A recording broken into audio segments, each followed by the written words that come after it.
Hello everyone, मेरा नाम है नील और आप देख रहे हैं निक्स द ट्रिक्स यूट्यूब चैनल। और आज हम लोग जो स्ट्रीम कर रहे हैं वो कर रहे हैं कैबिनेट कमेटी को। देखो, ऑलरेडी पॉलिटी की क्लास हमने बहुत दिनों के बाद शुरू की है, क्योंकि बीच में मैंने अन्य क्लासेस को भी बीच में अटैच कर लिया था, जैसे कि करेंट भी पढ़ा रहा था, हिस्ट्री भी शुरू हो गई थी, बिहार स्पेशल भी चल रही थी। तो मल्टीपल क्लासेस को जो अटैच किया गया था, इसीलिए प्रॉब्लम आई कि हमारी जो स्पेशल सीरीज चल रही थी एम लक्ष्मीकांत की, उसको बीच में रोकना पड़ा है। तो आगे से वैसा नहीं होगा, हमारी अब क्लास रेगुलर चलेगी। जो कंटिन्यूटी में पहले बरकरार रखे हुए था, उसको इस बार भी बरकरार वैसे ही रखेंगे। तो हम लोग आज पढ़ रहे हैं 11th क्लास। ये हमारा 11th क्लास है एम लक्ष्मीकांत का।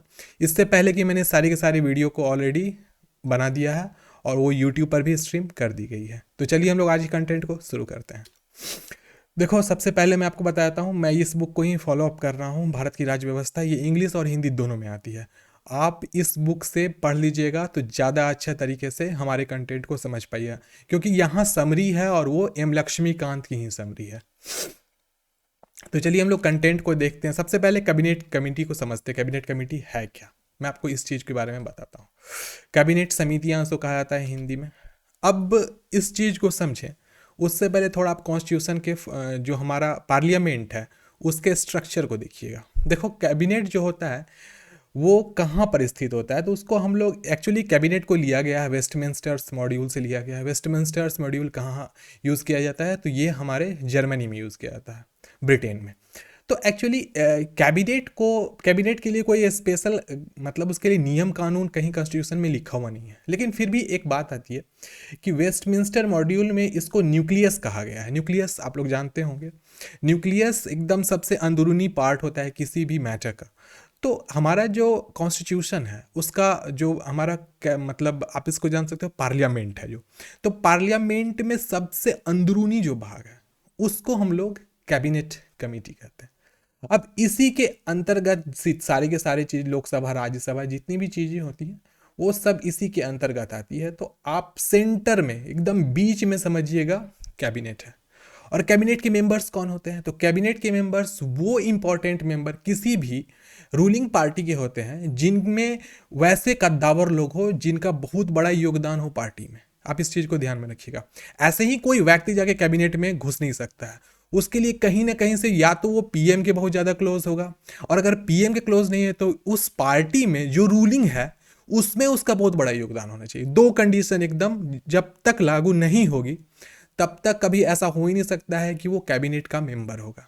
तो कैबिनेट अलग अलग प्रकार का भी होता है। हम लोग क्रिश्चियन कैबिनेट के बारे में भी समझेंगे कैसे होता है, एड हॉक कैबिनेट के बारे में भी समझेंगे। लेकिन इन चीज़ों को आप समझो, इससे पहले ये जानिए कि कैबिनेट देखा जाए तो एकदम वो वीवीआईपी हो लोग जितने होते हैं। अब देखो, संसद भवन में तो बहुत सारे एमपीज होते हैं, एमएलएज होते हैं, लेकिन उनमें जो वीवीआईपी जो आते हैं, वेरी वेरी इंपॉर्टेंट पर्सन, तो कैबिनेट कमेटी में एक्चुअली वीवीआईपी लोग रहते हैं। इस बात को आप ध्यान में रखिएगा। तो यहाँ पे हाँ, और इस चीज को देखो, बाद में जब एक चीज मैं आपको ये मैं भी मेंशन कर देता हूँ, आर्टिकल 352 जो था, बाद में इसमें इस चीज को मेंशन किया गया था कि कैबिनेट कमेटी जो होगी उसके नाम का भी कोई चीज होगा। कैबिनेट कमेटी भी ऐसी होगी जो कि काम करेगी किस चीज, कहाँ, संसद में काम करेगी। तो ये सब आर्टिकल 352 के आने के बाद, उसमें कुछ इम्प्लीमेंटेशन करने के बाद इस चीज को लाया गया था। और ये तब हुआ था जब हमारी जो इंदिरा गांधी थी, मिसेस इंदिरा गांधी, जो बहुत ही कद्दावर एक तरीके से हमारी पीएम रही थी देश की, तो जब उन्होंने अपने मर्जी से फेरबदल किया था संविधान में, तो उसके बाद ही इस इम्प्लीमेंटेशन को लाया गया था। तो चलिए हम लोग इसी चीज को आज की क्लास में डिस्कस करते हैं अच्छे से। तो recently the central government has reconstituted 8 key cabinet committee including the creation of 2 new committees on an investment and growth and another of employment and skill development।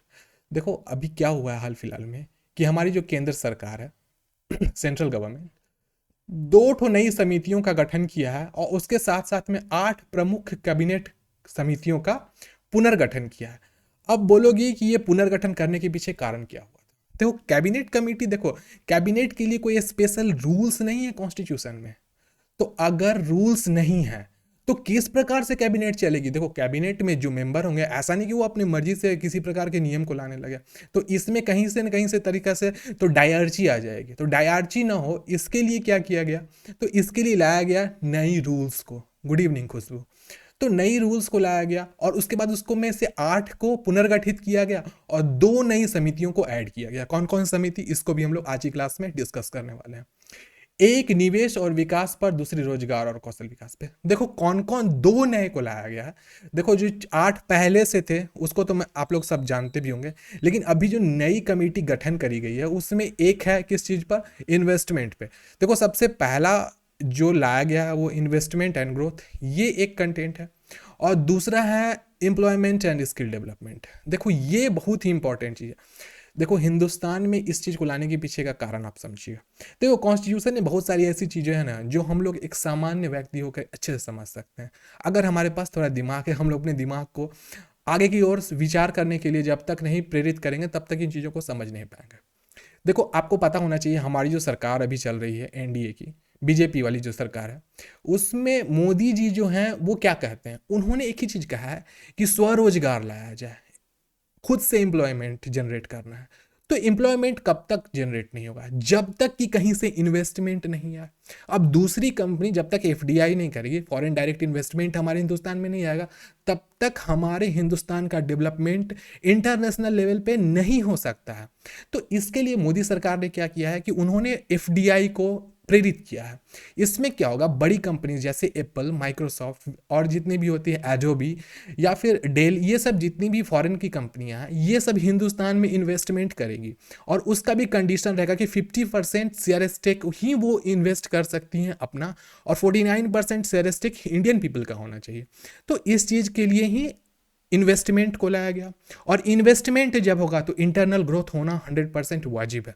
अब इंटरनल ग्रोथ कैसे होगा, तो हमारे देश में रोजगार जनरेट होगा। देखो सरकारी नौकरी में मैंने पहले ही बताया था लेस देन 15% पीपल हिंदुस्तान के सरकारी नौकरी में है, और बचे हुए लोग में देखा जाए तो 13% निठल्ले लोग हैं, मतलब जो कोई काम नहीं करते हैं, दूसरे के कमाए हुए को खा करके अपने घर में पड़े हुए रहते हैं। तो आप इस चीज़ को समझना, वो 13% लोग तो बस पेपर पे है। आप देख सकते हो 13 नहीं है, 13 या 39% भी हो सकते हैं, क्योंकि हमने इस चीज़ को देखा है कि हमारे ही फैमिली में, देखो मैं दूसरे की फैमिली को क्या लूँगा, मेरे ही फैमिली में एक आदमी है जो सरकारी नौकरी हैं करते हैं और उनके ऊपर 5 लोग डिपेंडेंट हैं। तो यही है हमारे हिंदुस्तान की सरकारी नौकरी की परिस्थिति। तो इस चीज़ को देखने के लिए ग्रोथ कैसे होगा, तो ग्रोथ के लिए सरकार ने क्या किया कि एफडीआई को लाया। तो जो प्राइवेट फर्म्स हिंदुस्तान में ओपन होंगी वो क्या करेगा कि हम जैसे लोग को, जैसे कि मैं अभी बेरोजगार हूँ तो मुझे नौकरी मिल जाएगी, मैं वहाँ जा करके क्या कर पाऊंगा, कोई ना कोई काम कर पाऊंगा और अपने फैमिली को एक सपोर्ट दे पाऊंगा। तो ये इन्वेस्टमेंट एंड ग्रोथ का आप कंडीशन को अच्छे से समझ गए होंगे। दूसरा आता है एम्प्लॉयमेंट एंड स्किल डेवलपमेंट। देखो एम्प्लॉयमेंट तो कहीं ना कहीं से रिलेटेड है हमारा किस चीज़ से, तो एम्प्लॉयमेंट रिलेटेड हो गया इन्वेस्टमेंट से। स्किल डेवलपमेंट, देखो आपने देखा होगा बहुत सारी स्किल योजना आ रही हैं, जिसमें आपने देखा होगा गांव गांव में क्या होता है कि कंप्यूटर को कंप्यूटर ट्रेनिंग इंस्टीट्यूट हो गया, फीमेल्स के लिए ब्यूटी पार्लर या ब्यूटिशियन का कोर्स वगैरह जो आता है। तो ये सब क्या है, तो ये स्किल डेवलपमेंट प्रोग्राम है जो कि कैबिनेट कमेटी ही इस चीज़ को गठन करती है कि भैया इन चीज़ों को लाना है, तभी हमारे देश में रोजगार आएगा, एजुकेशन स्किल बढ़ेगा, स्किल डेवलपमेंट बढ़ेगा, साथ साथ में एम्प्लॉयमेंट आएगी। तो ये कंडीशन था कैबिनेट कमेटी का 2 नए कमेटियों का गठन करने का। हम लोग नेक्स्ट कंटेंट को देखते हैं। Cabinet committees are extra constitutional in emergence which means they are not mentioned in the Indian constitution. देखो बच्चों मैंने इस चीज़ को आपको पहले ही बताया, बहुत ही अच्छी सी टॉपिक है, लेकिन आप इस चीज़ को अच्छे से समझने की कोशिश करना। देखो कैबिनेट कमेटी जो है वो गैर संविधानिक है। अब बोलोगे गैर संविधानिक मतलब क्या हुआ, देखो तो संविधान के अंदर में किसी भी जगह किसी भी आर्टिकल के अंदर इस चीज़ को मेंशन नहीं किया गया है कि कैबिनेट कमेटी नाम का कोई चीज़ होगा, कैबिनेट नाम का कोई चीज़ होगा, इस चीज़ के लिए कहीं भी गठन नहीं किया गया। लेकिन मैंने आपको बताया आर्टिकल 352 में इसको थोड़ा सा डिफाइन कर दिया गया है। क्यों, क्योंकि ऐसा नहीं कि अनकॉन्स्टिट्यूशनल हो जाए तो संपूर्ण रूप से वो अलग ही हो जाएगा, अलग थलग हो जाएगा। तो भाई देखो कुछ भी चीज़ है संसद भवन से रिलेटेड है और हमारी कॉन्स्टिट्यूशन से रिलेटेड है, तो उसको कहीं ना कहीं तो मेंशन करना बजाबता बनता है। तो अब क्या हुआ कि भारतीय संविधान में इस चीज़ का उल्लेख भी नहीं है, but the rules of business are provided for their formation. लेकिन अगर कैबिनेट का गठन किया जाएगा तो उसके लिए कुछ न कुछ नियम हैं, और वो नियम कहाँ आपको मिल जाएंगे, आर्टिकल 352 में है। देखो आर्टिकल 352 में यह लिखा हुआ है बाज़ाब्ता, अगर आप उसको ढंग से पढ़ोगे, देखो तो पतली वाली बुक से लूसेंट से नहीं समझ में आएगा, आपको मोटी बुक उसके लिए प्रेफर करना ही पड़ेगा। तो उसमें 352 में बाज़ाब्ता लिखा हुआ है कि कैबिनेट का जो गठन होगा उसमें जो रूलिंग पार्टी होगी किन सदस्यों को चुनेगी। बुजुर्ग सदस्य चुने जाएंगे तो उनके पास क्या एक्सपीरियंस होना चाहिए। देखो सबसे पहली बात मैं आपको बताता हूँ, कैबिनेट में जाने वाला व्यक्ति सबसे पहली बात वो एमपी भी हो सकता है, एमएलए भी हो सकता है, लोकसभा या राज्यसभा किसी का भी सदस्य हो सकता है। और साथ साथ में वो चाहे तो अगर लोकसभा राज्यसभा का सदस्य नहीं भी है तो आप कैबिनेट में जा करके विशेष अधिकार लेकर के आपको लोकसभा या राज्यसभा का सदस्य बनने के बाद आप कमेटी में, वो जो हमारा कैबिनेट कमेटी होता है उसमें आप खुद ब खुद इनरोल हो भी सकते हो। लेकिन उसके पीछे कहीं ना कहीं से प्राइम मिनिस्टर का हाथ होना पड़ेगा। प्राइम मिनिस्टर जब तक नहीं चाहेंगे तब तक प्रेसिडेंट उनको कैबिनेट कमेटी का हिस्सा नहीं बना सकती है। सोनम कह रही हैं बहुत छूट गया, कोई बात नहीं है सोनम, आप हमारी इस स्ट्रीम को यूट्यूब पर भी बाद में देख सकते हैं, आधे घंटे के बाद वहाँ भी स्ट्रीम होती है। चलिए हम लोग नेक्स्ट कंटेंट को देखते हैं। They are established by the PM. देखो जो चीज़ मैं यहाँ बता रहा हूँ वो सब चीज़ आगे आ रही है। देखो सबसे पहली बात यहाँ कहा गया कि पीएम साहब ही कैबिनेट कमेटी का गठन करते हैं। देखो आपको पता होना चाहिए रूलिंग पार्टी जो होता है, जैसे कि हमारे हिंदुस्तान में अभी बीजेपी रूलिंग पार्टी, देखो जो हमारा संसद भवन है उसमें दो अलग अलग सेगमेंट बटा हुआ होगा। एक में वह पार्टी जो जीती हुई रहती है वो रहती है, और बचे हुए जो रीजनल पार्टी होता है या अपोजिशन में कांग्रेस है हमारा, वो सब छोटी मोटी पार्टियां रहती है। और वैसे एक बात बताता हूँ, वेस्टमिंस्टर्स मॉडल में एक चीज़ लिखा हुआ है कि जब तक एक ओपोनेंट हमारे सामने नहीं रहेगा ना तब तक खड़ा होने में मज़ा नहीं आता है। तो ये बात सही कही गई है कि अब कुछ लोग कहते हैं ना पूरा कांग्रेस को भगा दो, तो भाई ये कहना एक तरीके से असंवैधानिक है। आप एक चीज़ याद रखना, जब तक कोई ओपोनेंट नहीं रहेगा आपको कभी ये चीज़ फील होगा कि हमको कुछ अच्छा करना है, कभी नहीं फील होगा। अब पता चलेगा वहाँ पे पता ऑलिगर मतलब उसको कहते नहीं है एकल, मतलब एकल शासन हो जाएगा पूरा का पूरा, वहाँ वाली बात हो जाएगी हमारा कहाँ का वो कोरिया वाली बात हो जाएगी। तो इस चीज़ से ही बचने के लिए वेस्टमिंस्टर्स मॉडल जो जर्मनी का कॉन्स्टिट्यूशन है उसमें इस चीज़ के बारे में 100% एकदम क्लियरली एक पॉइंट में लिखा हुआ है कि हमारे जो मतलब जो कॉन्स्टिट्यूशन होगा उसमें एक जो पार्टी है उसको अपोजिट में रहना अनिवार्य है, नहीं तो हम चीज़ों को अच्छे तरीके से कर ही नहीं पाएंगे।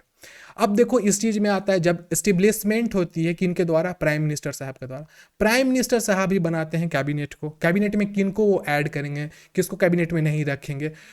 हाँ सही कह रहे हैं, तानाशाह हो जाएगा, तो वही वाली बात हो जाएगी, तानाशाही चलने लगेगा। अभी आप लोग देखिएगा हम ही लोग के गांव वगैरह में आसपास में कुछ लोग होते हैं वो बोलते हैं क्या पूरा कांग्रेस को हटा दो, पूरा का पूरा डायरेक्ट हटा, अरे भाई हटा देंगे तो और प्रॉब्लम क्रिएट हो जाएगा, तानाशाही हो जाएगी, सरकार अपने मर्जी से काम चीज़ों को चलाने लगी। तो एक ना एक व्यक्ति को होना चाहिए जो खड़ा होकर के बोल सके कि ये चीज़ ठीक नहीं है या फिर ये चीज़ ठीक है। तो आप इस चीज़ को अच्छे से समझ रहे होंगे। तो देखो अब हमारा जो कैबिनेट कमेटी है इसको बनाते कौन है, तो इसको हमारे पीएम साहब बनाते हैं। अब क्या है द नंबर, अब कितनी संख्या होगी, कितने व्यक्तियों को कैबिनेट में शामिल करना है। नोमेनक्लेचर, अब उनका जो नामांकन होगा वो कैसे होगा, उनको कौन सा डिपार्टमेंट दिया जाएगा। वैसे आपको मैं बता देता हूँ कैबिनेट के सदस्य जो भी होते हैं ना उनको हाई लेवल का डिपार्टमेंट दिया जाता है, जैसे फॉरेन मिनिस्ट्री दे दिया गया, एजुकेशन दे दिया गया, या फिर आपको दे दिया गया बिजनेस कर रहे हैं इंडस्ट्री मिनिस्ट्री दे दिया गया। तो बड़ी बड़ी मिनिस्ट्रीज जो होती हैं ना वो सब दिया जाता है उनको। और सारे ऑयल मिनिस्ट्री ये सब टॉप मोस्ट के, अमित शाह वगैरह आप जानते हो, अमित शाह को जानते होंगे, उनके पास 3 बहुत बेहतरीन मंत्रालय हैं। फिर देख लीजिए हमारी एजुकेशन मिनिस्टर हैं वो भी कैबिनेट की ही सदस्य हैं, ध्यान रखिएगा। And composition vary from time to time. और एक और चीज़ बात है उसमें कि उसका जो कंपोजिशन होगा मतलब उसमें जो मेंबर्स होंगे वो किस प्रकार से काम करेंगे वो समय समय पर बदलते रहते हैं। They are of 2 types. अब देखो हमारा जो कैबिनेट कमेटी होता है वो 2 तरीका का होता है। एक होता है स्टैंडिंग, देखो स्टैंडिंग कमेटी यहाँ पे खड़े और तथार्थ मत समझिएगा, ये हिंदी में शुद्ध लिखा हुआ है ना आप कंफ्यूजन में चले जाइएगा, इससे अच्छा मैं आपको इंग्लिश में ही समझाता हूँ। देखो सबसे पहला स्टैंडिंग कमेटी कौन होता है। देखो स्टैंडिंग कमेटी वह कमेटी के मेंबर्स होते हैं जो जिस दिन, अब देखो बीजेपी ने जीता जनवरी में और जनवरी में ही कैबिनेट का गठन हो गया, उस समय में 18 लोगों को ऐड कर लिया गया कैबिनेट में। अब वो 18 लोग लास्ट तक जब तक कार्यकाल समाप्त नहीं हो जाएगा उस समय तक वो लोग काम करेंगे। लेकिन एडहॉक कमेटी वह कमेटी होती है जब जरूरत पड़ने पर उनको ऐड बना दिया जाता है, और जब खत्म हो गया तो उसको डिसॉल्व कर दिया जाता है। अब डिसॉल्व और ऐड करना समझाता हूं आपको। जैसे अभी कोविड का टाइम चल रहा है, कोविड के टाइम में क्या हुआ कि हमारे यहाँ फाइनेंशियल इमरजेंसी की परिस्थिति आ गई। इस समय में क्या करेगी सरकार, जो हमारी बीजेपी की सरकार है, मोदी साहब के साथ मिलकर के वो लोग डिस्कशन करेंगे और बोलेंगे एक कमेटी ऐसा बनाया जाए जो देश में स्वरोजगार को घर से भी उत्पन्न करने की उसमें क्वालिटी हो। तो इसके लिए कहा जाएगा कि जितने भी लोग होंगे घर में बैठे हुए सबको 10-10 हज़ार रुपया आवंटन कर दिया जाए कि वो घर में बैठे कुछ ना कुछ काम कर सके और स्वरोजगार घर से ही चला सके। तो इस चीज में क्या होगा, एक एडहॉक मेंबर का एक टीम बनाया जाएगा जिसमें 5 या 6 मेंबर्स होंगे जो किस पार्टी के होंगे, रूलिंग पार्टी के होंगे। ऐसा नहीं कि अपोजिशन वाले के मेंबर्स को उठा के लेंगे, नहीं ऐसी बात नहीं है। वहां पे जो मेंबर्स होंगे वो रूलिंग पार्टी होंगे। अब वो रूलिंग पार्टी में जितने भी मेंबर होंगे वो लोग क्या करेंगे, अब वो लोग बोलेंगे चलो भाई ठीक है, अब ये इसका गठन हो गया है, अब 10-10 हज़ार रुपया का आवंटन किया जाएगा और पता चलेगा लॉकडाउन खत्म हुआ और सच में वो चीज़ फायदेमंद हो गई देश के लोगों के लिए। तो अब समय खत्म, लॉकडाउन खत्म, तो अब ये जो एडहॉक जो हमारी कमेटी होगी वो किस काम की रहेगी, तो वो किसी काम की नहीं रहेगी, फिर उसको डिसॉल्व कर लेंगे, मिला लेंगे किस में, तो हमारा जो कैबिनेट के अलावा जो है, मतलब जो एमएलए एमपीज का जो एक सदन है, जो संसद भवन का सदन है, उसमें उसको मिला दिया जाएगा। और हो सकता है जो एडहॉक के मेंबर हों वो निचली सदन और ऊपरी सदन, मतलब जो लोअर हाउस और अपर हाउस दोनों के मेंबर हो सकते हैं। ऐसा जरूरी नहीं है कि सिर्फ लोअर हाउस के ही मेंबर होंगे जो बड़ी वाली, लोअर हाउस मतलब पीपल्स हाउस, याद रखिएगा, तो पीपल हाउस के ही मेंबर होंगे ऐसा नहीं है, राज्यसभा के भी मेंबर हो सकते हैं, ध्यान में रखिएगा इस चीज को। उसके बाद लास्ट और मोस्ट इंपॉर्टेंट पॉइंट है कि the ad hoc committees are formed at times to deal with a special problem. देखो जो चीज मैं बता रहा हूँ वो चीज आगे आ रहा है। देखो इसमें क्या कहा है कि एडहॉक कमेटी तब बनाई जाती है जब समय समय पर कोई विशेष समस्या आ जाए, उस समय में इस चीज को बनाया जाता है। They are disband after their job is done, और जब काम खत्म हो जाता है तो उनको क्या किया जाता है, भंग कर दिया जाता है। देखो डिसबैंड मतलब ऐसा नहीं कि उसको हटा दिया था, ऐसा नहीं कि जितने कैबिनेट में मेंबर होंगे ऐसा नहीं कि सबको भगा दिया चलो निकलो तुम संसद भवन से, अब तुम्हारा कोई काम नहीं है, ऐसी स्थिति नहीं होती है। उनको डिसॉल्व कर लिया था। डिसॉल्व मतलब अब इमेजिन कीजिए कि मैं ही लोकसभा का मेंबर हूँ, लोकसभा का मेंबर हूँ, फिर बाद में जरूरत पड़ी थी तो मुझे बना दिया गया क्या, एडहॉक कमेटी का एक सदस्य। अब काम खत्म हो गया तो फिर से मेरे को लोकसभा का ही मेंबर रहूंगा, एडहॉक का नहीं रहूंगा, क्योंकि एडहॉक को तो डिसॉल्व कर दिया गया, फिर से कहाँ, लोकसभा के अंदर का। तो कैबिनेट कमेटी को शायद आप यहां तक अच्छे तरीके से समझ गए होंगे, किसी को कोई प्रॉब्लम नहीं होनी चाहिए। नेक्स्ट आता है फीचर्स ऑफ कैबिनेट कमेटी की। कैबिनेट कमेटी का फीचर्स क्या क्या है, फीचर उसकी मतलब उसकी स्पेशल, उसमें स्पेशल है क्या जो कैबिनेट में है और अन्य जगह पे नहीं है। देखो सबसे पहले उसे कंपोजिशन को समझिए, उसके बाद हम लोग फीचर पे डील आउट करेंगे थोड़ी देर पर। देखो सबसे पहले क्या है, कैबिनेट कमेटी की संरचना कैसे होती है, हाउ इट इज फॉर्म्ड, इस चीज को समझिएगा। सबसे पहले देयर मेंबर वेराइजेस 3 to 8। सबसे पहली बात देखो, मैक्सिमम नंबर ऑफ जो पीपल हो सकता है वो इसमें देखा जाए तो 16-18 तक जाता है, मैंने देखा है इस चीज पास्ट में हुआ है। लेकिन न्यूनतम में देखा जाए अभी के टाइम में तो 3 से 8 के बीच में इसके अंतर्गत मेंबर ही रहेंगे। ठीक है, आप इस चीज को ध्यान में रखिएगा। दूसरी बात क्या है, they usually include only cabinet minister. और सबसे पहली बात कि इसमें आमतौर पर केवल कैबिनेट मंत्री ही शामिल होते हैं। अब देखो कैबिनेट जो कमेटी होगा उसमें कैबिनेट मंत्री ही शामिल होंगे, जो लोकसभा के अन्य मेंबर्स होंगे वो सब शामिल इसमें नहीं हो सकते हैं। अब बोलिएगा क्यों नहीं हो सकते हैं, क्योंकि आप खुद सोचिए एक स्पेशल पार्टी चल रही है जिसमें मतलब एक स्पेशल, इसको आपको अपने घर में समझ सकते हैं। कैसे समझ सकते हैं आपको मैं बताता हूँ। अब इमेजिन कीजिए आप पे घर में एक स्पेशल पार्टी हो रही है, ठीक है बच्चों, और उस पार्टी में क्या हुआ है कि आपने अपने 10 दोस्त को बुलाया है और आपके पिताजी ने भी अपने 2 दोस्त को बुलाया है, और 2 दोस्त, आपके दोस्त 10 और आपके पिताजी के 2 दोस्त, 12 दोस्त हो गए टोटल। तो क्या आप सभी लोग एक जगह मिल के पार्टी कर सकते हैं, नहीं कर सकते हैं। पता चलेगा वहां पे ये हो जाए कि अरे मेरे दोस्त के पिताजी हैं, देख लेंगे तो क्या होगा। तो इसके लिए क्या होगा कि आपके पिताजी और 2 आपके जो उनके जो फ्रेंड है वो एक अलग रूम में चले जाएंगे, वहां पे वो लोग पार्टी करेंगे, और अपने दोस्त के साथ अलग जगह में करेंगे। तो यही चीज होता है कैबिनेट में। तो कैबिनेट का मतलब हो गया मेरे पिताजी का जो टीम आया था 2 दोस्त का, वो हमारा कैबिनेट बन गया, और हम लोग क्या हो गए, तो हम लोग हो गए लोकसभा के मेंबर्स। सिंपल सी बात है, आप इस चीज को ऐसे समझ सकते हैं। कि उसके कि कैबिनेट कमेटी में सिर्फ कैबिनेट के ही मेंबर्स रहेंगे। उसके बाद है non cabinet minister can also include as member. हाँ, एक और बात है, गैर कैबिनेट के जो मिनिस्टर्स हैं वो लोग सदस्य के रूप में उसमें हो सकते हैं। देख लो, कैबिनेट कमेटी के मेंबर नहीं होंगे, बस सदस्य बन सकते हैं। हाँ, जब जरूरत पड़े तो उनको रखा जाएगा, और नहीं तो फिर आप लोकसभा के मेंबर तो रहिएगा ही रहिएगा। उसके बाद है apart from the ministers in charge of the subject covered, the senior minister can also be included as member. हाँ, और एक बात बहुत बड़ी बात होती है कि किसी भी याद रखना है इस चीज को, किसी भी कैबिनेट कमेटी में हमेशा जो सीनियर मोस्ट, जो उम्र दराज लोग होते हैं ना, उनको बहुत ज्यादा वैल्यू दिया जाता है। आप इस चीज को ध्यान रखिएगा। देखो, आप इसका उदाहरण देख सकते हैं, लाल कृष्ण आडवाणी, आपको इनका नाम याद होगा। लाल कृष्ण आडवाणी जो थे ना, वो बहुत ही उम्र दराज व्यक्ति थे। फिर भी देखो, वो व्यक्ति बहुत अच्छे थे, उन्होंने काम भी देश के लिए बहुत अच्छा किया था, फिर भी उनको पीएम नहीं बनाया गया था। जबकि लाल कृष्ण आडवाणी से कम उम्र के हैं हमारे मोदी जी, क्योंकि मोदी जी पे पूरी की पूरी पार्टी को ज़्यादा भरोसा था। लेकिन लाल कृष्ण आडवाणी कौन थे? तो वो कैबिनेट कमेटी के एडहॉक मेंबर नहीं थे, वो स्टैंडिंग मेंबर थे उनके, याद रखिएगा। मतलब वो जब भी गठन होता था किस चीज़ का, तो लोकसभा का, तो उसमें जो रूलिंग पार्टी में थे तो वो डायरेक्ट उनको ऑटोमेटिक ही कैबिनेट कमेटी का उनको मेंबर बना दिया था, क्योंकि वो बहुत उम्र वाले थे। तो यही चीज़ को यहाँ पर मेंशन किया गया है। उसके बाद है नेक्स्ट कि such committees are usually chaired by PM. और वो जो कैबिनेट कमेटी बनती है बच्चों, उसका जो चेयरमैन होता है, जो मुख्य पर्सन होता है, वो कौन होता है? तो वो हमारे पीएम साहब होते हैं एट टाइम्स, समय पर। Other cabinet minister like home minister, finance minister, etc. और समय समय पे अगर जरूरत पड़े तो होम मिनिस्टर और फिनांस मिनिस्टर भी उसके चेयरमैन बन सकते हैं। लेकिन मैक्सिमम केस में क्या दिखा है कि पीएम साहब ही वहां पे मेंबर होते हैं, ठीक है। But if prime minister is a member of committee then he और she is head of the committee. लेकिन याद रखिएगा, यहाँ पर एक और बात आ जाती है कि जब प्रधानमंत्री समिति के सदस्य होते हैं तो वह समिति के क्या बन जाते हैं? प्रमुख बन जाते हैं। ये भी बात ध्यान रखिएगा।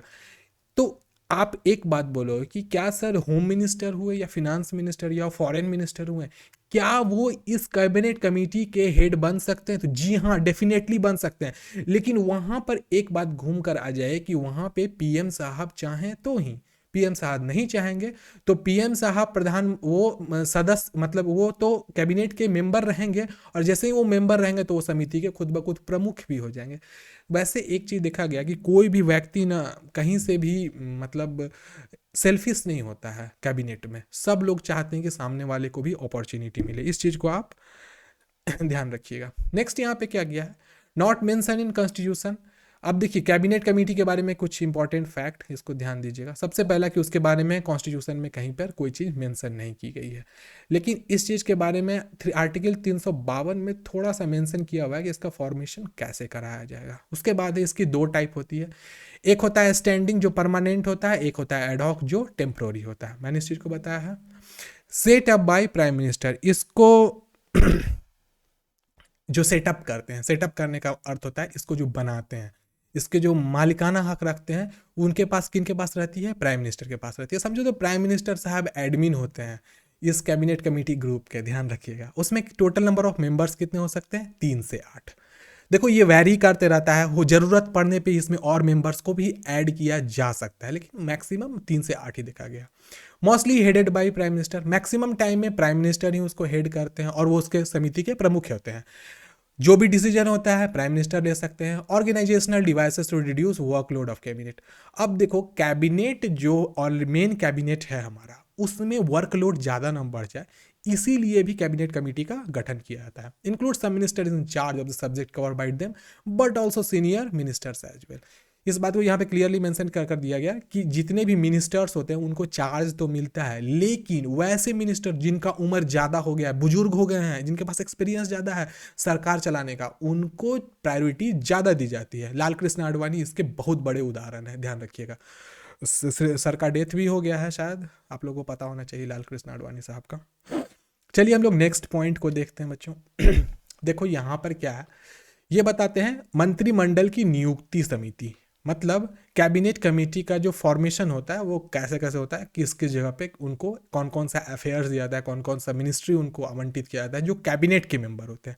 अब कैबिनेट के मिनिस्ट्री को कभी भी नहीं कोयला मंत्रालय दे दिया जाएगा, क्योंकि अब कोयला मंत्रालय राज्य विशेष पर है, हर राज्य में कोयला का खदान भी नहीं है, इसलिए उनको वैसा मंत्रालय नहीं दिया। तो हाई लेवल का जो मंत्रालय होता है जिसमें फिनांस हुआ, होम मिनिस्ट्री हुआ, एजुकेशन हुआ, फिर साथ साथ में आप देखा जाए कि फॉरेन मिनिस्ट्री हुआ, फिर स्टेट टेरिटोरियल मिनिस्ट्री हुआ, ये सब चीज़ों को उधर में दिया जाता है कि कुछ ऐसे मिनिस्टर्स होते हैं जो अलग अलग स्टेट में किस प्रकार से टेरिटोरी और उस चीज़ों को कैसे चलाना है उनके बारे में वहाँ पे बातें होती है। ओके, चलिए अब लोग नेक्स्ट देखते हैं यहाँ पे कौन कौन से मंत्रिमंडल की जो नियुक्ति समिति होती है वो कौन कौन पॉइंट पर ध्यान देती है। देखो सबसे पहला है अपॉइंटमेंट कमिटी ऑफ कैबिनेट। देखो सबसे पहला आ जाएगा आर्थिक मामलों की मंत्रिमंडलीय समिति। आपको शॉर्ट में इस चीज़ को समझना है, ज़्यादा हम लोग डिफाइन करके नहीं समझेंगे क्योंकि यहाँ पर कौन कौन सा मंत्रिमंडल होता है, बस इस चीज़ को आप समझिए, ये मत समझिए कि कहाँ पर क्या होता है। लाल कृष्ण आडवाणी जी कब मरे वो तो मुझे नहीं पता है जी, शायद मैं सुना था कहीं पर, अगर शायद नहीं मरे होंगे तो I am sorry for this, लेकिन शायद मैंने कहीं सुना है कि उनकी डेथ हो चुकी है, शायद, मुझे पता नहीं है। ओके, अभी वो जिंदा है, ओके तो सॉरी, शायद किसी दूसरे नेता को मैंने देख लिया होगा, चलो ठीक है, थैंक यू बताने के लिए, शायद किसी दूसरे नेता को देख लिया होगा, मेरे को अभी याद उतना नहीं है, शायद। I am sorry for this thing अगर मैं ऐसा कह गया हूँ, I am really apologised. YouTube पे भी हमारी क्लास स्ट्रीम हो रही है, मैं इस चीज़ को बोलना चाहूँगा, अगर लाल कृष्ण आडवाणी जी का डेथ नहीं हुआ तो I am sorry for this thing, ठीक है। चलिए देखते हैं हम लोग मंत्रिमंडल की नियुक्ति समिति। देखो वो कौन कौन चीज़ों की नियुक्ति करते हैं, तो सबसे पहला आर्थिक, उसके बाद है राजनीतिक, निवेश और विकास मतलब जो इन्वेस्टमेंट होगा वो, और डेवलपमेंट, केंद्रीय मंत्रिमंडल जो हमारा कैबिनेट कमेटी होता है किस चीज़ से रिलेटेड, तो सिक्योरिटी से रिलेटेड, उसके बाद है संसदीय मामला, रोजगार और कौशल, आवास पर कैबिनेट, आवास संबंधित क्या, फिर अब देखिए इसमें लास्ट पॉइंट में मेंशन किया गया है आवास संबंधित कैबिनेट समिति और संसदीय मामलों की कैबिनेट समिति को छोड़कर सभी समितियों का नेतृत्व प्रधानमंत्री करते हैं। अब इस चीज़ को ध्यान में रखिएगा। देखो इस चीज़ का आपको क्या है, all committee except cabinet committee on accommodation and cabinet committee on parliamentary affairs are headed by prime minister. मैंने इस चीज़ को ऑलरेडी पीछे वाले क्लास में बता दिया है। देखिएगा यहाँ पे क्या क्या है, इसी चीज़ को यहाँ पे कलरफुल बना के लिखा गया है, मैंने इस चीज़ को ऑलरेडी मेंशन कर दिया है कि कैबिनेट कमेटी जो फॉर्म होती है उसमें कौन कौन से मंत्रालय को ऐड किया जाता है। तो सबसे पहला मंत्रालय हो जाता है किस चीज़ का, तो वो हो जाता है इकोनॉमिक्स, मतलब जो आर्थिक रिलेटेड है उसका। उसके बाद है क्या, पॉलिटिकल मतलब आप समझ सकते हो राजनीतिक। उसके बाद है इन्वेस्टमेंट, दूसरे कंट्री से जो इन्वेस्टमेंट आएगा वो, और ग्रोथ। उसके बाद है सिक्योरिटी सुरक्षा। उसके बाद है पार्लियामेंट्री अफेयर्स, पार्लियामेंट्री मतलब जो कैबिनेट समिति का जो अफेयर होता है वो। उसके बाद है एम्प्लॉयमेंट एंड स्किल डेवलपमेंट। अभी याद रखिएगा टॉप मोस्ट पे यही चल रहा है, ध्यान रखना पूरे हिंदुस्तान में अगर कैबिनेट का जो कमेटी फॉर्म हुआ है उसमें नंबर 1 पे कौन है, तो एम्प्लॉयमेंट एंड स्किल डेवलपमेंट, क्योंकि नरेंद्र मोदी सरकार भी 100% इस चीज़ को चाहती है कि देश में बेरोजगारी न आए। और बेरोजगारी एक ऐसी चीज़ है जिसके बारे में आपको बता देता हूँ, सबसे बड़ा, दुनिया का सबसे बड़ा रेजिग्नेशन अभी हुआ है कहाँ पे, यूरोप में और साथ साथ अमेरिका में। एक साथ लाखों लोगों ने रिजाइन कर दिया है बच्चों, याद रखिएगा, और वो सरकार के लिए बहुत खतरनाक बात हो गई है। अभी हमारे देश में रोजगार नहीं मिल रहा है और यूरोप और साथ साथ में अमेरिका के लोग नौकरी को छोड़ दे रहे हैं। क्यों? क्योंकि उनको पसंद नहीं है जिस प्रकार से सरकार उनके साथ कर रही है, उनको भत्ता जिस प्रकार दे रही है वो उनको पसंद ही नहीं है। तो दुनिया का सबसे बड़ा जो रेजिग्नेशन हुआ है वो जनवरी 2022 में हुआ है, इस बात को आप लोग ध्यान में रखिएगा। उसके बाद नेक्स्ट है cabinet committee on accommodation. Accommodation करने का अर्थ है जो घर वगैरह होता है, कहाँ पे किन लोगों को SC STs या जो भी रिजर्व कैटेगरीज होते हैं उनको घर देना है, तो किस बेसिस पे घर देना है, इन सब चीज़ों के बारे में वहाँ पर आपको जानकारी मिल जाएगी। किस जगह पे, तो मंत्रिमंडल की नियुक्ति समिति के अंतर्गत में। यही सब जो मंत्रिमंडल जो उस ग्रुप में होते हैं वो इन सब चीज़ों को ध्यान में देते हैं। सोनम कह रही है सही की है, हिंदुस्तान में नौकरी नहीं मिल रही है, इंग्लैंड के लोग नौकरी छोड़ रहे हैं जी, समझिएगा। Role of cabinet committee. Next है हमारा क्या, कैबिनेट कमेटी की जो भूमिका है, इसका क्या योगदान है हमारे देश में, क्यों इसका फॉर्मेशन किया है, क्या इसके काम करती है। तो they are an organisational device to lessen the enormous workload of the cabinet. देखो कैबिनेट कमेटी का मेन मकसद यहाँ पर क्या होता है, इस चीज़ के बारे में हमारे कॉन्स्टिट्यूशन के अंदर भी नहीं लिखा गया, लेकिन एक तरीके से जितने जो समझदार लोग हैं जिन्होंने कॉन्स्टिट्यूशन को अच्छे से समझा है उनका यह मानना है कि कैबिनेट में वर्कलोड जो होता है, मतलब जो काम जो बहुत सारे, देखो अब अलग अलग डिपार्टमेंट हमारे हिंदुस्तान में 100 की संख्या में है, 400-500 डिपार्टमेंट है। अब एक एक व्यक्ति दो दो डिपार्टमेंट लेने पर मजबूर हो जाता है, ऐसी परिस्थिति हो जाती है। क्योंकि देखो आप हमारे कॉन्स्टिट्यूशन में जो रूलिंग पार्टी है वो 256 के करीब में उसके मेंबर्स होते हैं, और उतने ही को करीब अगर 300 मंत्रालय को संभालना होगा तो वो कैसे संभालेंगे? तो उसके लिए एक एक व्यक्ति दो दो मंत्रालय ले लेता है। और कुछ ऐसे भी हमारे मतलब लोकसभा के मेंबर्स होते हैं जो नहीं चाहते हैं उनको कोई भी संग मतलब कोई भी देखा जाए कार्यभार स्पेशल मिले, वो लोग सिर्फ मेंबर्स के रूप में रहना चाहते हैं। तो इस चीज़ को देखते हुए ही आपको पता होना चाहिए एक एक व्यक्ति को 3-3 4-4 मतलब डिपार्टमेंट मिल जाता है संभालने के लिए। तो कैबिनेट कमेटी का जो मतलब बनाया गया, वो बनाया गया सिंपल वर्कलोड कम करना है, कि काम का प्रेशर एक मंत्री पर ज़्यादा ना पड़ जाए। वैसे मंत्री खुद काम करते नहीं हैं, आपको पता ना, उनके एमपी, उनके जो असिस्टेंट होते हैं जो एसएससी क्वालिफाई करके, आपको पता होना चाहिए अगर आप एसएससी क्वालिफाई करिएगा तो आप मंत्री के अगर बाय द वे असिस्टेंट बन गए, सेंट्रल सेक्रेटेरिएट सर्विस, ये बहुत अच्छी सी सर्विस है, याद रखिएगा। तो CSS जिसको कहा जाता है, तो CSS से जो लोग जाते हैं तो वही मंत्री के ना असिस्टेंट बन जाते हैं। और मंत्री जी कोई भी डिसीजन लेते हैं तो उनसे पूछते हैं कि भाई बताओ क्या करना है, क्या करें हम? तो वो बोले कि सर ऐसा कीजिए, तो मंत्री जी बोलते हैं हाँ हाँ ठीक है कर दो कर दो। तो वो लोग समझदार लोग होते हैं। और SSC का 4600 ग्रेड पे का है, वो याद रखना आप लोग, बहुत ही मोटी सैलरी मिलती है। साथ में नेता का तो आपके ऊपर आशीर्वाद रहेगा। अगर आप CSS ज्वाइन कर लीजिएगा तो नेता का ऐसा आशीर्वाद रहेगा कि एक छोटी समस्या मंत्रालय से फोन डायरेक्ट जाएगा आपके घर पे और जो काम चाहेंगे वो हो जाएगा।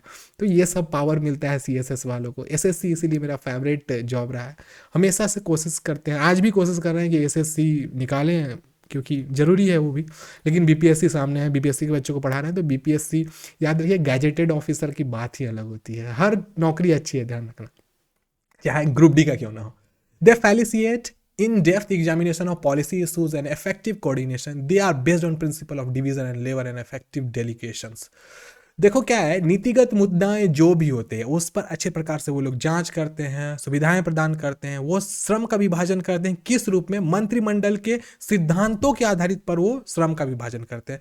मतलब अगर कोई ऐसा व्यक्ति है जो बहुत ज़्यादा सक्षम है किसी काम को करने में, तो उस व्यक्ति को 3-3 या 5-5 मंत्रालय भी दिया जा सकता है। लेकिन यह चीज़ देखना पड़ेगा कि वह व्यक्ति क्या ईमानदार है या नहीं, उसके बाद ही वो चीज़ दिया जाता है। वैसे ये सब चीज़ का डिसीजन जो होता है ना, हमारे प्राइम मिनिस्टर साहब लेते हैं। आप इस बात को ध्यान में रखिएगा, बिना प्राइम मिनिस्टर के ऑर्डर के कुछ भी नहीं होता है। और लास्ट में सिग्नेचर किनका होता है? प्रेसिडेंट साहब का। प्रेसिडेंट साहब बोलेंगे हाँ इस व्यक्ति को बना दो फलानवा मिनिस्टर, तभी होगा। लेकिन उसको बोलेगा कौन जा करके? बोलेंगे कौन जा करके प्राइम मिनिस्टर उसको, प्रेसिडेंट को? तो PM ही इस बात को कहते हैं। नेक्स्ट है, they not only resolve issue and frame proposal of cabinet consideration but they also take decision. अब देखो यहाँ पर क्या आता है, देखो सिर्फ वो लोग मुद्दा पर बात नहीं करते हैं, जबकि कोई भी समस्या आती है तो उसको प्रस्ताव भी तैयार करेंगे, फिर उसके बाद उसका हल भी निकालेंगे अगर कोई ऐसी समस्या आ गई।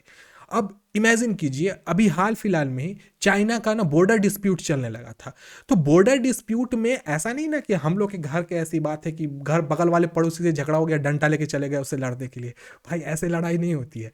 जो डेलीगेट लोग होते हैं, पढ़े लिखे लोग होते हैं, वो कलम वाली लड़ाई करते हैं। तो उसके लिए कैबिनेट समिति में जो कैबिनेट के मेंबर्स होंगे वो क्या करेंगे, उस पर विचार करेंगे, प्रस्ताव निकालेंगे कि देखो लड़ाई हो रही है, हमारा बिजनेस खराब हो जाएगा बगल के मुल्क से। तो क्या करते हैं, एक बेंच डेस्क का बात हो जाता है, टेबल टॉक करते हैं, और टेबल टॉक में डिसीजन लिया जाए कि देखो जो तुम गलत काम कर रहे हो उस पर मान जाओ, पीछे हो जाओ। तो आपको मैं बताता हूँ, हर कंट्री का जो डेलीगेट्स होते हैं ना वो लोग बहुत अच्छे होते हैं। आप लोग यहाँ पे, हम लोग घर में बैठे हुए सोचते हैं ना कि वो तो बहुत बदमाश है, वो लोग भी हम लोग को अच्छा नहीं समझता है। चाइना वाले लोग हम लोग को अच्छा नहीं बोलते, हम लोग चाइना वालों को नहीं अच्छा कहते हैं। पाकिस्तान की जो आम जनता से पूछा गया हिंदुस्तान में कैसे लोग हैं, तो वो बोलते हैं अच्छे नहीं है। हम लोग से पूछा जाए पाकिस्तान के लोग कैसे हैं, तो हम लोग बोलेंगे अच्छे नहीं है। क्योंकि देखिए जो हमारा जो पॉलिटिक्स है ना, वही इस चीज़ को सोचने में मजबूर करता है। अदर देन दैट सब कुछ अच्छा है, ध्यान रखिएगा इस चीज़ को। The cabinet can of course review there decision. देखो कैबिनेट कमिटी में जितने मेंबर्स होते हैं, जो भी मेंबर्स होते हैं, वो प्रपोजल दे सकते हैं, वो कोई समस्या का सॉल्यूशन निकाल सकते हैं। लेकिन लास्ट में जो कैबिनेट कमेटी होती है, कैबिनेट कमेटी का जो कैबिनेट होती है, कैबिनेट जिसमें इंपॉर्टेंट मेंबर्स होते हैं, वही लास्ट में फाइनल डिसीजन देता है कि क्या करना है क्या नहीं करना है। देखो कैबिनेट के कमेटी के जो मेंबर्स होंगे वो अपने विचार देंगे, लेकिन कैबिनेट एक साथ मतलब समझो तो कॉग्नेटली, कॉग्नेटली का होता है मतलब एक मत होकर किसी भी डिसीजन को देगा।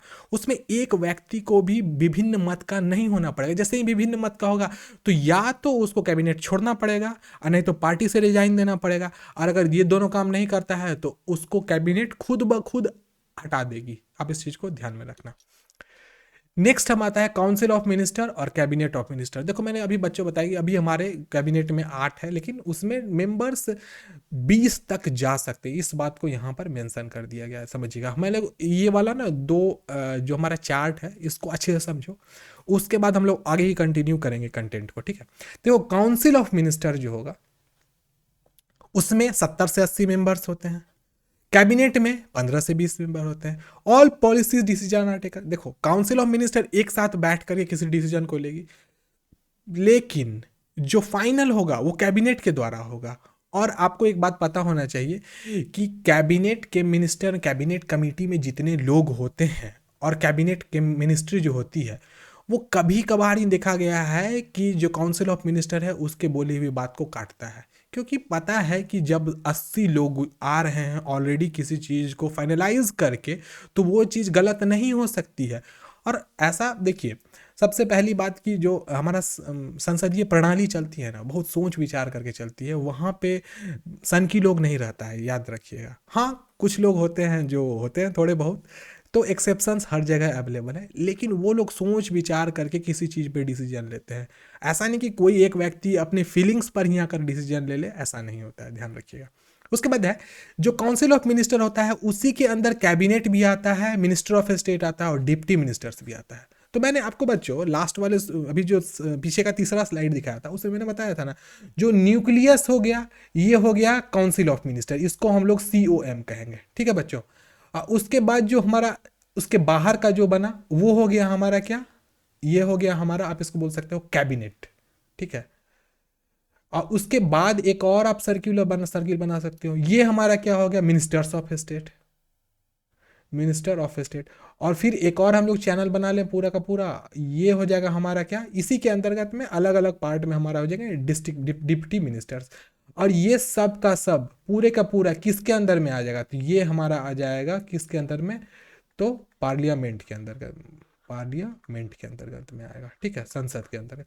तो आप इस चीज को याद रखना, सबका एक एक चैनल बना हुआ है, सब चैनल एक दूसरे के अंतर्गत आते हैं, कोई एक दूसरे के साथ ऐसा नहीं है कि एक दूसरे में मर्ज्ड है, लेकिन सब एक दूसरे के अंदर ही है। अब ये मत सोच लेना कि कैबिनेट वाले को चाहे तो अब ये ऐसा नहीं सोच लीजिएगा आप कि डिप्टी मिनिस्टर चाहे तो कैबिनेट मिनिस्टर को अपने हिसाब से हैंडल कर सकता है, नहीं, हैंडल करने की बात नहीं है। वो चाहे तो उसको अपने हिसाब से चला सकते हैं, लेकिन वहां पे दोनों का डिसीजन लेना पड़ेगा। ओके नेक्स्ट देखिएगा, the constitution vest all powers of council minister. अब देखिए जितनी भी शक्तियां होती हैं वो काउंसिल ऑफ मिनिस्टर के पास होती हैं, लेकिन उनका इन्फोर्समेंट जो उनका, लेकिन उसका जो पावर होता है एक्सरसाइज किया जाना, चलवाया जाना। मतलब देखो शक्ति किसके पास है, काउंसिल ऑफ मिनिस्टर के पास है, लेकिन जो वो आउटपुट निकलेगा वो कैबिनेट के बाद ही आउटपुट निकलेगा। अब काउंसिल ऑफ मिनिस्टर ही किसी चीज को डिसीजन नहीं दे सकती है, कैबिनेट मिनिस्टर के पास जाएगा, वहीं के बाद वो फाइनलाइज होगा। अब क्या है, काउंसिल ऑफ मिनिस्टर कलेक्टिवली मतलब संपूर्ण रूप से एक साथ जवाबदेही होती है, किसके लिए, लोकसभा के लिए, इन्फोर्सेस द रिस्पॉन्सिबिलिटी। और इनके पास कैबिनेट मिनिस्टर के पास रिस्पॉन्सिबिलिटी इन्फोर्स होती है। मतलब इन्फोर्स करने का मतलब क्या कि देखो अब मैंने आपको बताया था, एक एग्जांपल फिर से दे रहा हूँ, आप इस चीज़ को कलेक्टिवली का क्या होता है, क्लास में बदमाशी हुई तो क्लास का जो बदमाश बच्चा है वो भी पिटाई खाता है और मॉनिटर भी पिटाई खाता है ना, तो मॉनिटर हो गया कैबिनेट मिनिस्टर का चीफ, मतलब कैबिनेट मिनिस्ट्री में। अब देखिए लड़का में भी एक ठो मॉनिटर बनाया था, लड़की में भी एक ठो मॉनिटर बनाया था, तो दोनों मॉनिटर हुए वो कैबिनेट के क्या हो गए, सदस्य हो गए। और काउंसिल ऑफ मिनिस्टर में कौन आ गए, जितने भी बच्चे थे वो सब आ गए। अब बदमाशी करने वाला बच्चा 2 ठो पिटाई खाया, उसके कारण कैबिनेट काउंसिल सब एक साथ पिटाई खा जाता है, और पूरा वर्ग भी ना पिटाई खाता है अगर बदमाशी करता है। इस चीज़ को मैंने बताया था पास्ट की वीडियो में, आपको शायद याद होगा। तो काउंसिल ऑफ मिनिस्टर संपूर्ण रूप से एक साथ में जवाबदेह होते हैं लोकसभा के लिए, लेकिन ये जो कैबिनेट होते हैं, कैबिनेट के जो मेंबर्स होते हैं वो मॉनिटर होते हैं। भाई जवाबदेही तो इनकी भी होगी, लेकिन याद रखना इनकी जवाबदेही किस रूप में होती है, तो मॉनिटर के रूप में होती है। और मॉनिटर कहाँ हो जाता है, तो कैबिनेट में होता है। नेक्स्ट है, as a body seldom miss to discharge is responsibility.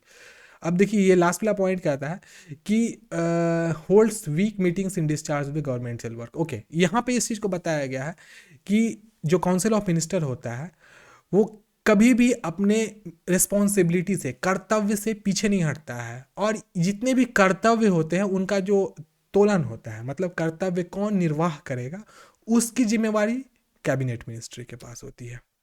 Difference between cabinet committees and council of minister, समझिएगा सीओएम कैबिनेट मिनिस्टर, सीओएम और सीएम उसके बीच का डिफरेंस देखो। सबसे क्या है, they are different from council of minister as COMS in a constitutional body dealt in detail by Article 74 and 75 of the Constitution, unlike cabinet committee which are extra constitutional in emergency। मैंने आपको बताया है कि जो cabinet committee होती है ना वो मतलब एक्स्ट्रा कॉन्स्टिट्यूशनल है, इसके लिए कोई स्पेशल अनुच्छेद नहीं है। आर्टिकल 352 में इसके बारे में कहा गया है, लेकिन अनुच्छेद 74 और 75 में भी इस चीज़ को थोड़ा सा बताया गया कि ये संवैधानिक निकाय है। ठीक है, इस चीज को बताया गया। नेक्स्ट है हमारा क्या, the council of minister is a wider comparison of 60 और 70 member including all 3 categories of ministers, namely cabinet minister, minister of state and deputy minister. देखो यहाँ पर आके बात आ जाती है क्या, कि जो काउंसिल ऑफ मिनिस्टर होता है इसमें 60 से 70 व्यक्ति होते हैं जो कि 3 कैटेगरी में डिवाइड होते हैं। सबसे पहला कैटेगरी होता है किस चीज का,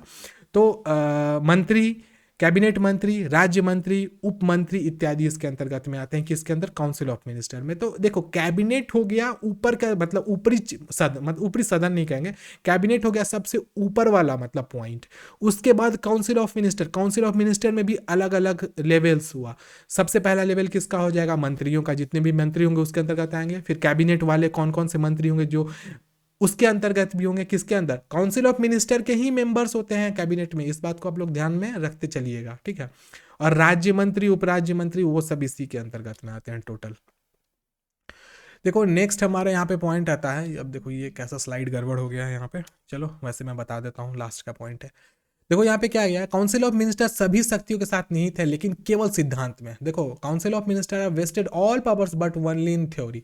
देखो सिर्फ थ्योरेटिकली कहा गया है कि काउंसिल ऑफ मिनिस्टर के पास सारा शक्ति होता है। वैसे एक बात को पता होना चाहिए कि कैबिनेट ही सारा का सारा डिसीजन लेता है, और जो भी डिसीजन कैबिनेट एक बार ले लेती है उस पर काउंसिल ऑफ मिनिस्टर किसी भी प्रकार का उंगली नहीं उठा सकता है, क्योंकि जब बड़े बुजुर्ग किसी काम को कर रहे हो तो छोटे नेता नहीं बोलते हैं। यही चीज़ है यहाँ पे। दूसरा है, काउंसिल ऑफ मिनिस्टर सदन के निचले सदन के लिए सामूहिक रूप से जिम्मेदार है, जबकि कैबिनेट समिति के लिए कोई ऐसा खंड नहीं।